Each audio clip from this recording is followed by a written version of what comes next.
ஓம் சக்தி குருவடி சரணம் திருவடி சரணம். பக்கமும் ஆன்மீகம் ஒரு அற்புதமான நேயர்களே.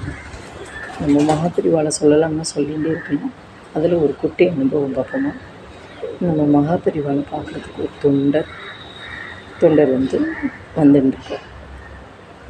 பெரியவாட்ட தாம்பரத்தில் நிறைய விளாம்பழம் வச்சு கொடுக்குறார்.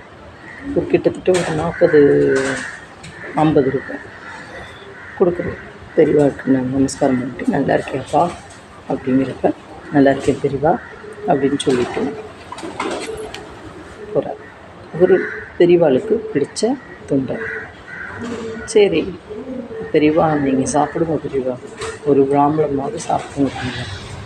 இருக்கட்டும், நான் அப்புறம் சாப்பிட்றேன் அப்படிங்க.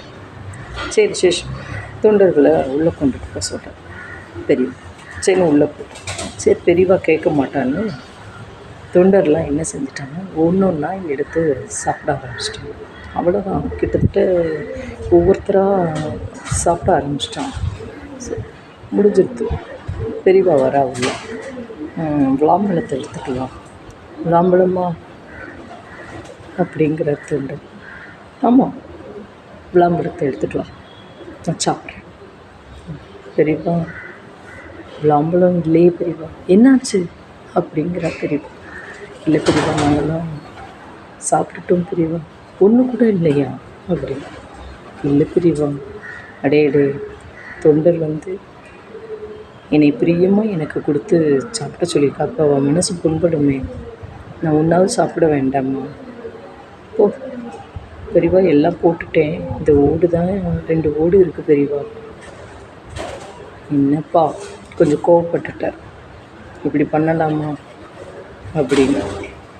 சரின்னு அந்த ஓடெல்லாம் அப்படின்னு 2 மிளகு ஜீரகத்தை தட்டி போடு, புளி கரைச்சி விட்டு கொஞ்சோண்டு ரசப்பொடியை போடு, இல்லைன்னா இதே மிளகு ஜீரக பொடியை கொஞ்சம் தனியாக எல்லாம் போடு, துவரம்பருப்பு அதெல்லாம் போட்டு ஒரு ரசம் சாத்தம் வை அப்படின்னு. விளாம்பழம் சாத்தம், அதாவது விளாம்பழம் கூட கிடையாது, ஓடு.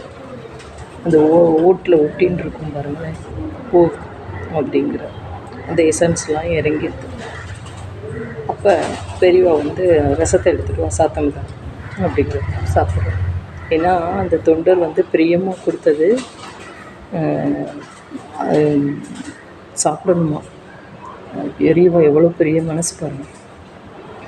அப்புறம் பக்தர்கள்ட்ட சொல்கிறார், யாராவது கொண்டு கொடுத்தா எலி மாதிரி பதுக்கக்கூடாது, ஒன்றாவது வைக்கணும் அப்படின்ட்டாங்க. தான் சாப்பிடணும் இல்லை, அந்த இது தெரிஞ்சுக்கணுங்கிறதுனால சொல்லி கொடுக்குறேன். எத்தனை நாள் எத்தனை பெரியவா மாதிரி எத்தனை குரு வந்தாலும் நம்ம கேட்டுக்கணும். கண்டிப்பாக அது நம்ம நல்லதுக்குன்னு நம்ம புரிஞ்சுக்கணும் நேர்களே. கண்டிப்பாக உண்மையிலே சொல்கிறேன், அனுபவமே வாழ்க்கை.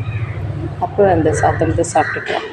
பக்தனோட மனது புண்படக்கூடாது, பக்தனோட மனது அவ்வளோ ஒரு வேல்யூ, அவரோட கண்ணீருக்கு அவ்வளோ வேல்யூங்கிறது பெரியவாக்கு புரிஞ்சு, அந்த இது ஆசை, அதில் அனுபவம் இருக்குது, ஆசை இருக்குது, ஆதங்கம் இருக்குது அப்படின்ட்டு சொல்லி அந்த சாத்தனத்தை சாப்பிட்டு எவ்வளோ ஒரு புண்ணியம் செஞ்சுருக்கணும். கண்டிப்பாக நம்ம பெரியவாளை பற்றி சொல்கிறதுக்கு நம்ம புண்ணியம் செஞ்சுருக்கணும். ஏன் அப்படின்னா, பெரியவானா எவ்வளோ பெரிய இது, அவர் சொல்லிகிட்டே இருக்கலாம், நடமாடும் தெய்வம். ஒரு தொண்டர் ஆசையாக கொண்டு கொடுத்தது ஓடுதானே அப்படின்ட்டு தூக்கி போடாமல் அதில் ஒரு சாப்பிட்டமுதாவது வச்சு சாப்பிட்றணும். கொஞ்சம் போனாலும் அந்த தொண்டனோட ஆசை இருக்குது, ஆதங்கம் இருக்குது, நம்ம சாப்பிடணும் அப்படிங்கிற ஒரு ஆதங்கம் இருக்குது. அதை சொல்கிறோம். குரு பக்தி அது அதை விட தொண்டுக்கும் அவ்வளோ ஒரு இது. ஆகையால் நாம் எல்லோரும் தொண்டு செய்வோம் நேயர்களே. நமஸ்காரம்.